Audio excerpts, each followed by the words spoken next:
Join us as we dive into the wild world of government auctions and take you behind the scenes to uncover the cool and unique ways bidders from across America are utilizing the items they've won on municipal.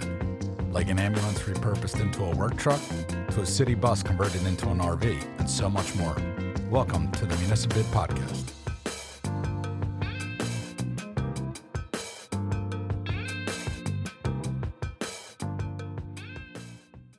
Hi, Gene. Hi, Good morning. Sylvie. Good morning. How are you? Doing great. How are you? I'm doing good, thank you. Thank you so much for doing this interview today. First, can you start off introducing yourself and Springfield Township and what you do here? Sure. My name's Gene Irvin.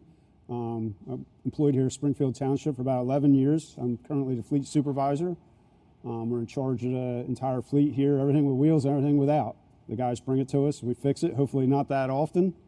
I've been using municipals now for about 6 years, since 2017. I've had quite a bit of success with it. Right about now, we're sitting at like $330,000 in sales with no cost to us. Fantastic. Yeah. And when you say like you're managing all the fleet, that's police vehicles? Police vehicles, we have refuse department, the regular highway department, which is, heavy duty trash trucks. We have heavy duty plow trucks for salting operations. We have the medium duty trucks, for everyday operations here in the township. The police cars, we have 14 police cars in the fleet that we have to take care of. And then all the other essential equipment, the weed whackers, the blowers, everything else that you can think of. Yeah. Can you tell us a bit about Springfield Township? What's it known for? What's its claim to fame? So Springfield Township has a lot of little cool things if you get out and around. There was an old quarry that filled in. That's now one of our parks. It's completely filled in with water. There was a storm, I don't even remember when it was, back in the 1950s. It knocked the pumps out, so it flooded out. So the township acquired that. There's a Stotesbury, used to be a big estate back in the day. Can't remember the guy's first name, but he was a big architect. He built the Stotesbury Estates as well as the Linwood Garden Estate. And that's the guy that actually, the grandson, perished on the Titanic. I shut that off. You're all right, because the compressor will probably come on. For everyone listening, we're with Gene in person, and we're in Springfield Township's vehicle maintenance workshop. They have a beautiful facility here. Okay. So there's a lot of old, cool history in it. There's actually up in Winmore, some of that Stotesbury Estates are still up. They built a bunch of townhomes in it, and the old fountains and some of the old walls and the gardens are still standing. Wow. Yeah. That's amazing. Very cool. Pretty cool. What do you love the most about your community here? I guess there's a lot to love. It's very small here. It's 6 miles radius, just shy of 20,000 people. So you can walk to everything and anything. And if you can't walk to it, it's a 5-minute drive. Like literally, it sounds like an old country thing, but it's the truth. It's very small here.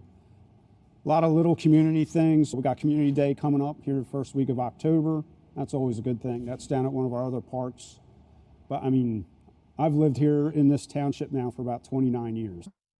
What would you say is a little known fact about Springfield Township that people visiting might not know? So Springfield Township is actually William Penn's gift to his wife back in the 1600s or whatever that was, 1700s. Yeah, that was his gift to his wife, was Springfield Township. Wow, that's a pretty unique gift. Yeah, that's pretty cool. Very neat. Yeah. Do you have a favorite season here in Springfield Township, or favorite project that you've worked on here? My favorite season is the summer. I'm not a cold weather person, but there's always something to do here. The summer I just enjoy because we're outside. All the guys are outside. That's when the trucks get the most use, is the summer. All the projects going on, paving projects, park projects, again, cutting the grass at all the parks. That's my favorite time of year here. Sounds like it's also the busiest. Right. And I'm not complaining with that. That's wonderful. Why do you think it's important for municipalities to sell their government surplus? So once we started using municipals, we realized what a good return we were getting on our equipment. We were taking it to a private auction. We were paying fees that were quite high. It seems like everybody jumps right on our stuff because they know it's been well maintained. I try and sell everything with all the service records and history. Everything that comes in, I allow them to look at it, inspect it, read through the records, and all the records leave with them. Like I said, I just think we're getting a very good return with municipal. And can you tell us about your maintenance system for the vehicles? Sure. So what we do here is mostly everything gets serviced on hours because it's so small, the township, that we don't really get the miles on the vehicle. So we do everything on a 300-hour service. For people that don't know anything about hours, GM and Ford and all the manufacturers, for every hour is 33 miles. That's how they do that equation. So we'd service everything by the hours. We got a couple vehicles that we do on mileage. You know, we have a chief that has a take-home car, so that car normally gets a little more miles on it. Like the public works foreman here and the director, they do a lot more driving than most of the guys here, so those get done on miles instead of hours.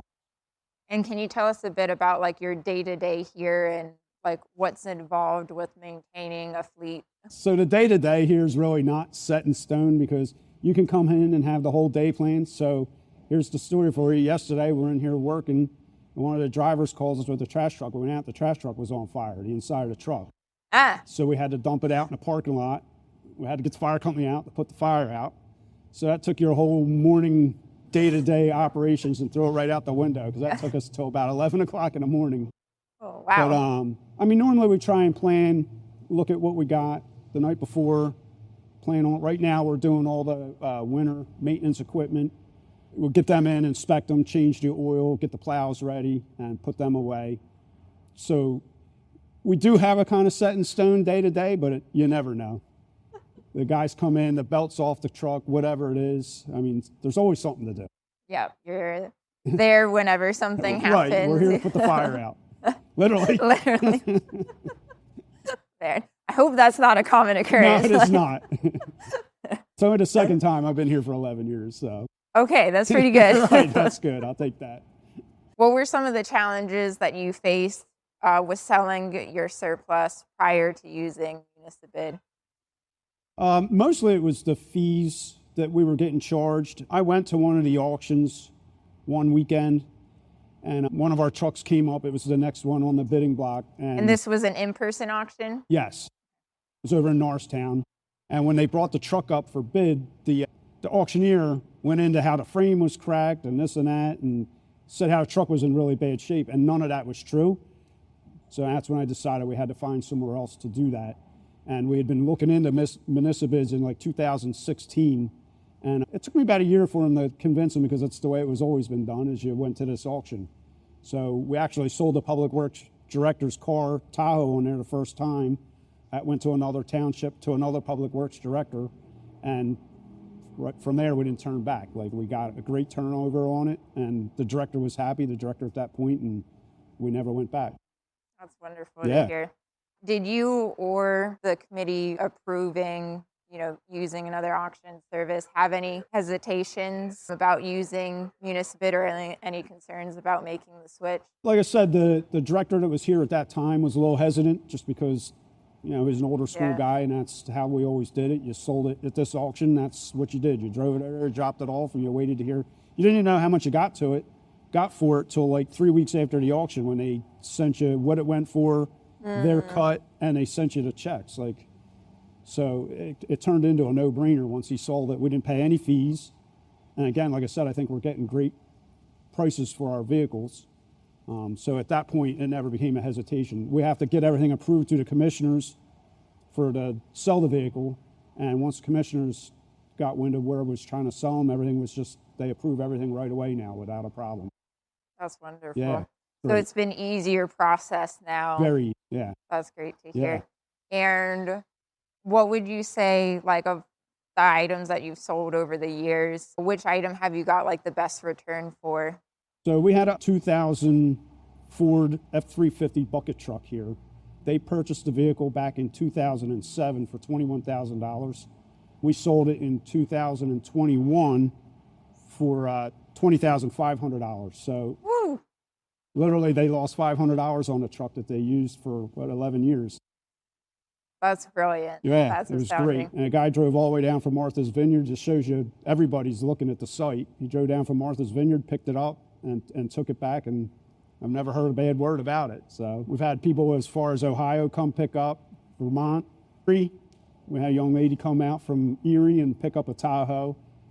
It was an old police car. I tried to explain that to her, but she got here and she cried. I was like, oh no. And she was so happy with the vehicle, she cried. I didn't know what to do. She literally walked in the shop and started crying. And I looked at the other guy I work with here, Will, and I said, is she crying because she's upset? And I said to her, her name was Faith. I said, Faith, is there something wrong? She goes, I love this car. I'm like, okay. So it's pretty good. I've met a lot of interesting people and had some interesting conversations on the phone for people bidding on the vehicles. It's a good experience. Because that was her first time seeing the vehicle in person because she was traveling so far. Yeah. I think she said it took her like 7 hours to get here. Wow. That's a haul. Yeah. That's amazing. And it sounds like it was even in better condition than... Yeah, I mean, again, we try and stay on top of everything. We do everything in-house here. Like I said, with the service intervals, we're always on them. Like I said, right now with doing all the winter equipment, some of them may actually not be due for the oil change, but because it's been since last year, we do the oil and go over it, adjust the brakes, we do all that just to make sure they're ready. What are some of the regular maintenance that you do for the police fleet?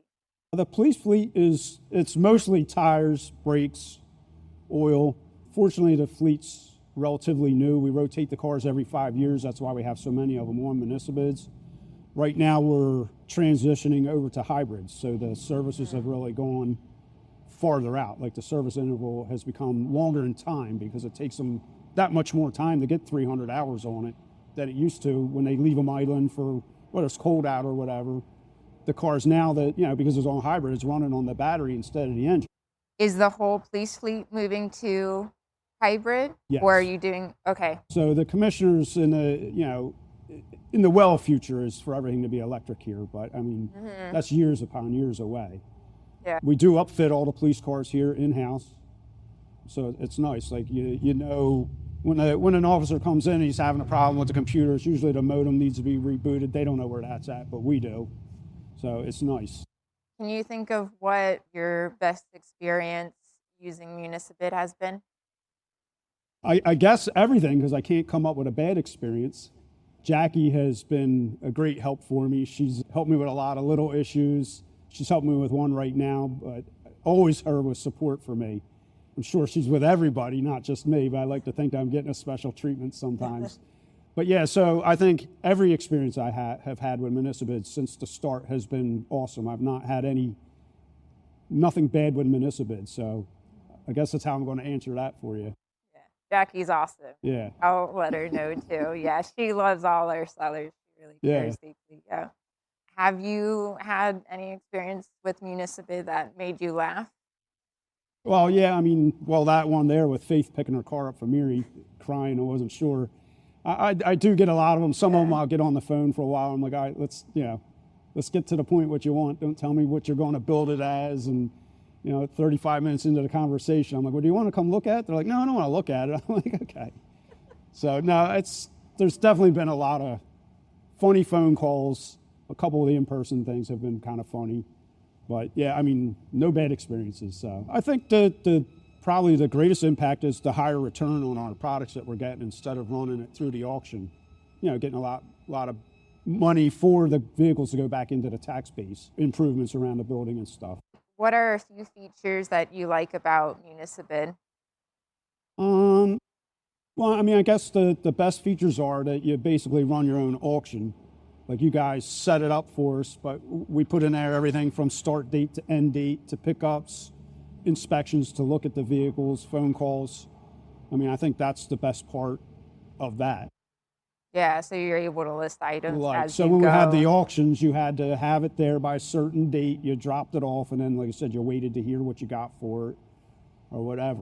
Yeah, and when you were using in-person auctions before, like about how long would it be from when you'd taken a vehicle out of service to put up for auction to when it actually, So their auction was only 2 times a year, so you had vehicles sometimes sitting around here for 6-7 months. Wow. So you actually got to take it there. Then you took it there, you dropped it off. Like it was a big yard, so you actually dropped it off with 1,000 other vehicles just sitting out in the yard, and you waited to hear what you got for it, to where here we have control of the whole situation. Yeah, less depreciation time of the vehicles too. Yeah. That, and like I said, I think that when they realize that the vehicle's here at the municipality, that they know that it's been well maintained. It's not just been, it's not some homeowner that didn't take care of their vehicle that got dropped off at the auction and waiting to see what they can get for the vehicle. The vehicles that you're maintaining, what would you say is like an average amount that you're putting into the vehicles? Cost-wise, you mean? Cost-wise. So, probably the biggest cost is the trash trucks with brakes and, the brake drums. Being that we're only 6 mile radius here, they're always on and off the brakes, so they go through brakes quite often. But we don't have any really big costs, high costs. Most of us all, like you said, tires, brakes, oil changes, belts, hoses, just regular maintenance stuff that gets maintained more often because it's used more often here than your regular resident's car. Sometimes with the police vehicles, like a common concern with bidders is that they're kind of being run into the ground and getting like very heavily used. You're seeing these vehicles every day and you're looking under the hood with them. What's your take on whether or not they're getting abused, so to speak? So I think it all depends on where you're at as well. We're close to Philadelphia. Their cars are getting abused. We're here. Our cars aren't getting abused. It's an everyday car. That's what you try and explain to some of the bidders, that, a lot of them have a lot of hours on them that may not have as many miles as they think are on them. But the cars here surely are not abused because we're such a small township. And like for some people used to just buying a car from a dealership, not used to dealing with hours, do you think they should be really concerned about high hours on a vehicle? So I don't think you have to be concerned. I always express, and I put in, the auction, how many hours are on it. But I always put in there, they've been serviced regularly. On the gas cars, we're dumping the oil out of those cars every 2.5 to 3 weeks. That's how quick that would happen. But like I said, now that we're over to the hybrids, it's getting stretched out farther, but the engine's not sitting there idling as much. Mm-hmm.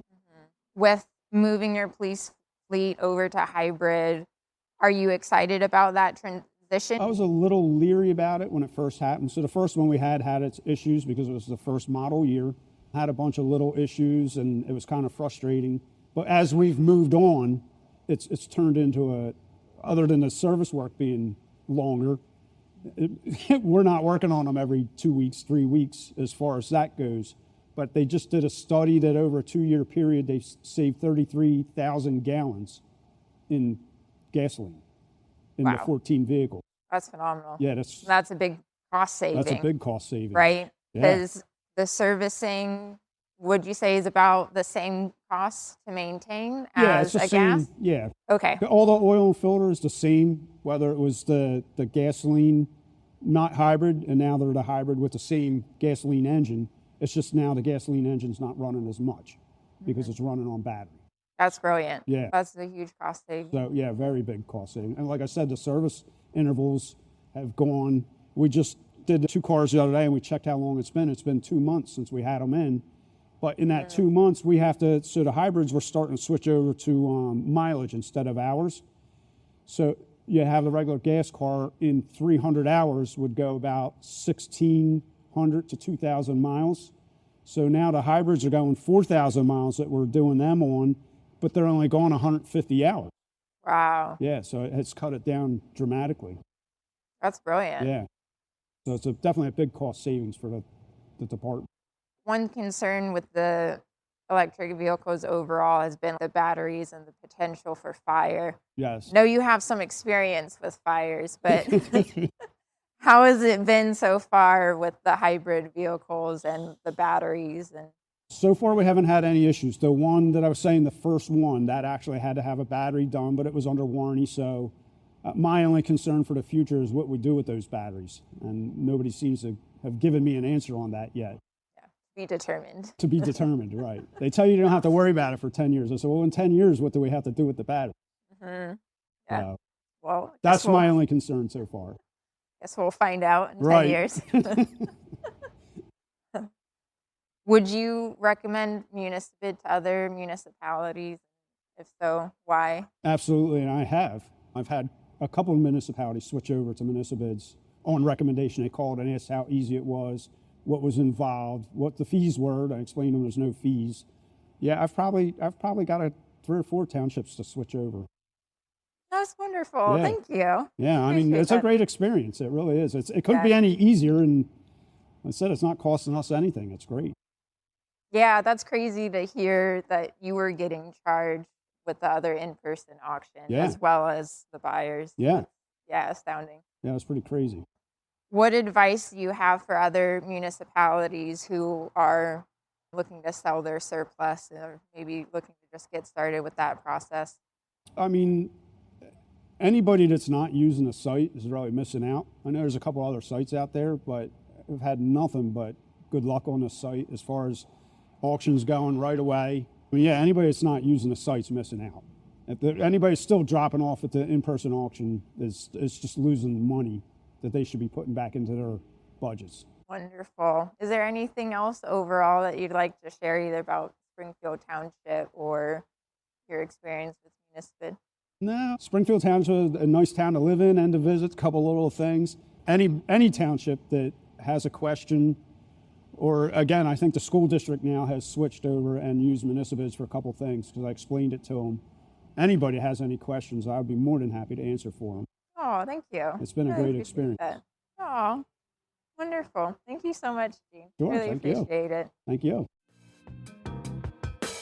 Thank you for tuning in to the Municipal podcast. If you'd like to learn more about the world of government surplus, be sure to subscribe to this podcast wherever you listen to your podcasts.